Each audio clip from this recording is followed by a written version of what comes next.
Hey everyone, welcome back to the channel, Software Engineer K, and we have some big news today. So we have a big partnership with Citroen and VeVe. We're going to be going through my thoughts on that. We also have the upcoming comic drop tomorrow, which is one not to miss out for. It will be a valuable one. We also have a pretty cool bit of revelation in regards to AWS. So there was an outage, but that outage was actually a blessing in disguise, potentially, because it may have revealed some information actually regards to a few of the issues around drops with VeVe. So I'll be sharing my thoughts on that and kind of breaking that down for you guys. And also we will also be going through an upcoming drop this Saturday. So it has been revealed that we will get a drop this Saturday, and it is with a niche that we haven't really seen much of yet, which is anime. So I'm going to be sharing a few things on that. So first off, let's get straight into it now. There was the Women X VeVe stream. Reese kind of shared details of the upcoming comic for this Saturday, which I believe is, I think it's Nighthawk. But we have another cool bit of information with Alex. So Alex has said here that, Reese, you can say we have another anime adjacent drop this weekend. So an anime drop this weekend. That is interesting because now I don't want to get people's hopes up too high or anything. Okay, I'm not going to say much. I'm just going to show you guys, something that I had seen before. So we already know a few things with regards to Al Khan. He does have links to Shonen Jump. Now, I'm not going to say they're going to blast out Shonen Jump because I think that's a bit, too high caliber for, where VeVe is right now. And also, just on that point with Shonen Jump, we've also seen this. So Toy Tokyo, they were posting some of the statues. We know that Toy Tokyo and VeVe are quite close. If you have a look, VeVe did actually like this picture. And this is kind of a, I think it's a Banpresto statue. Yes, it is a Banpresto statue, actually. And this is the real VeVe account, just for anyone who's not sure. You can hover your mouse over it. That's the official account. So we know that we could be seeing, at some point, Dragon Ball Z. And it would make sense because Al Khan does have links to Shonen Jump. However, will we see it this weekend? I personally am very, very doubtful. I don't think so. I think Dragon Ball Z would require a much bigger kind of like rollout. I don't think it's just going to be like a random, hey, we're going to be doing an anime drop this weekend. So I really don't think so. But I think it may be one of the smaller kind of brands that they've teased. I know they've teased Astro Boy, actually. I think that counts. I think that is anime. I think it's got Japanese origins. So could be Astro Boy because we did see Astro Boy figures in the kind of old Ikomi Collect demo. But I don't think it's going to be kind of like a big Shonen Jump one like Naruto or Bleach. That's a bit too high level for, where we're at right now. But it'll be interesting to see what kind of anime theme drop we get. Now, on the point of the AWS outage, so for those who aren't aware, the VeVe Marketplace was down. A lot of apps that are built on top of AWS are down, but specifically in US East. I did a quick bit of research and I assumed that the incident was isolated to the US East, and that is what was the case. Now, they did say it was due to an API console issue. And it says here, it said that the Amazon Connect North Virginia has degraded contact handling. The Amazon DynamoDB and Amazon Elastic Compute Cloud have increased API error rates. Okay, so this is, kind of just basic, cloud hosting mumbo jumbo that most people don't really need to worry about. We are aware that actually some people have said that VeVe servers are located in the North Virginia AWS region. And okay, this is kind of like linking back to what I was talking about earlier. Is just remember this point that people were speculating that VeVe servers were in North Virginia. Now, I asked a while back, a few AMAs ago, in an AMA with Dan Crovers, is VeVe using Amazon regions, specifically because if there is ever an issue, you can just divert traffic to other geographic locations where you are hosting your instance of the VeVe application. Now, hypothetically, if they are using AWS regions, it means, if there is an outage, you can just divert your traffic to, say, South Pacific Asia, for example.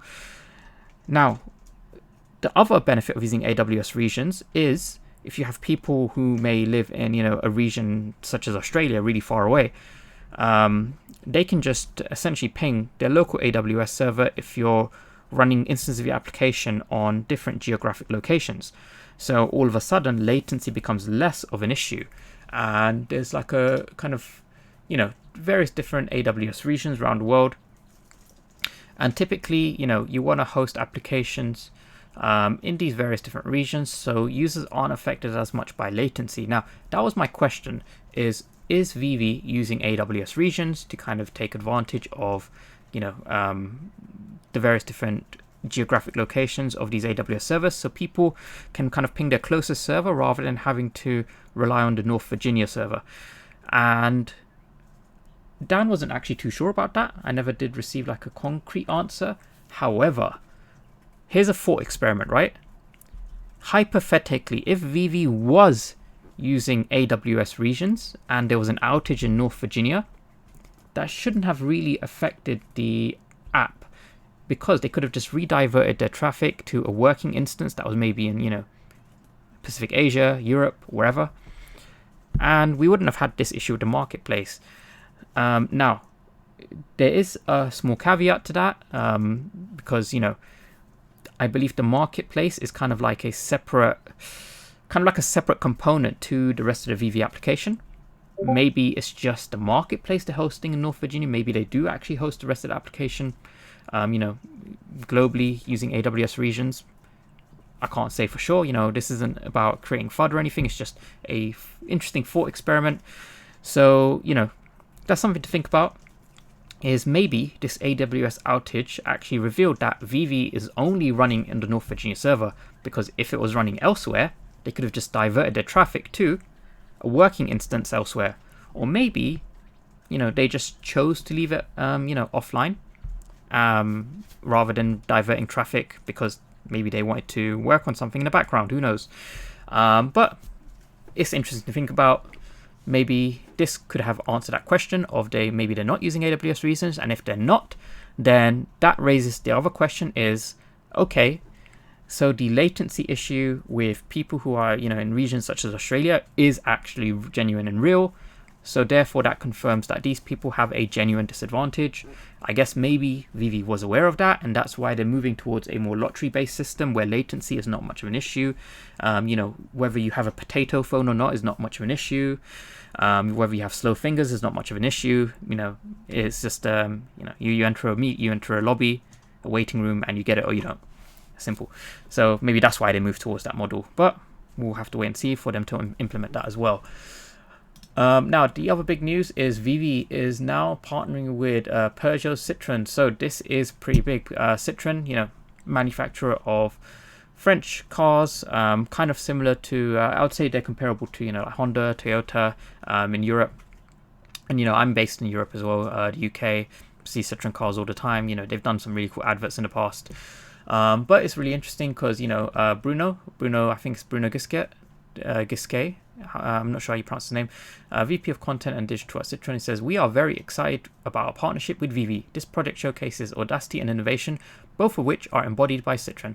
We like to think outside the box, and our latest product launches attest to this. This is just the beginning. We are confident that this partnership will lead to ambitious new projects in the near future." So Bruno, really interesting background. I had a look up of him, Vice President Brand Content and Digital Experience at Citroen, but he's also been a part of Volkswagen, Infinity Motors, Audi. This guy has connections in the automotive industry, comprehensive 25 years experience actually. So he's definitely well connected. What could that mean? Well, he clearly does seem to like VeVe because he wrote a personal comment about it. So, that just opens the doors up to all these other brands. The more automotive brands, get onto VeVe, the more other automotive brands will maybe hear of VeVe or become interested in VeVe or be more open to the prospect of VeVe approaching them. Which automotive brand am I most excited about? Obviously Tesla. I've always been a huge Tesla shareholder. So I think, this could kind of be the gateway to other vehicle brands, and I'm really hoping we get Tesla, because Tesla would be super awesome, even if it's not Tesla, like SpaceX, because we've seen David Yu with his SpaceX hat. Maybe he was like secretly trying to hint at something, who knows. But yeah, that is pretty awesome. Now lastly, we have the comic update. So tomorrow's comic is going to be the first appearance of Dr. Octopus, because, you know, next week is going to be the release of Spider-Man No Way Home, which is going to feature Dr. Octopus, so, you know, it just makes sense. 30,000 editions. However, this comic is going to be a pretty tough one, because it is obviously a classic comic, Amazing Spider-Man, and this one, you know, if you have a look at it, you know, the value-wise, it's pretty hard to find good graded editions of this. You know, a 7 is going for about, you know, over £7,000. That's like over 10,000, about $10,000-ish dollars, and that's just a 7.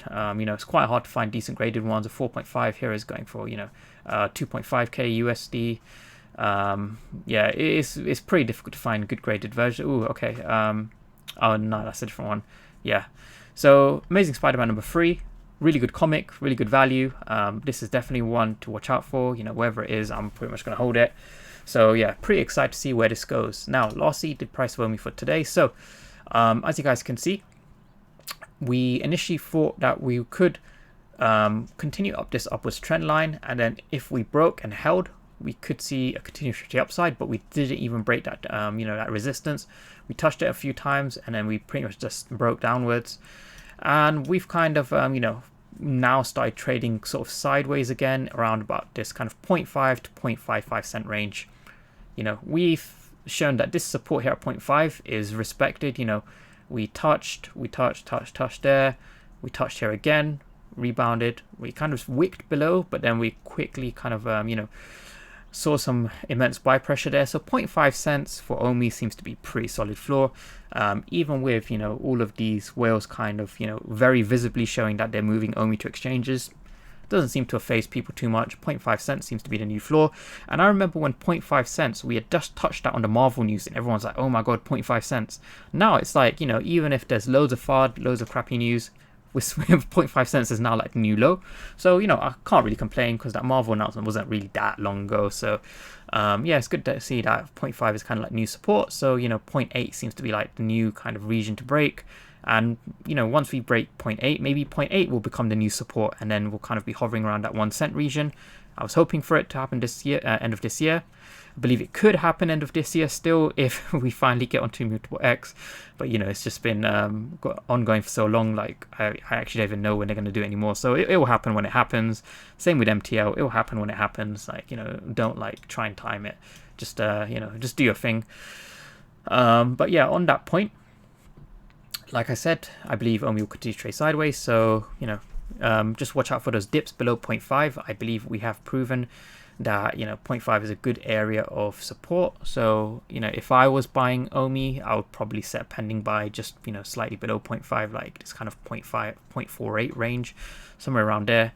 But yeah, that's me. You know, I'm not here to tell you guys what to do. That's for you guys to decide. So yeah, that's pretty much everything I had to go through with you guys today. On the 16th of December, we will be hosting our Ecomi Community Quiz Christmas edition, so do stay tuned for more details on that. I'll be dropping an update very soon. Should be tomorrow. Do check out the link below for the Community OMI Homie merch. You know, proceeds for that do go towards supporting our events and giveaways.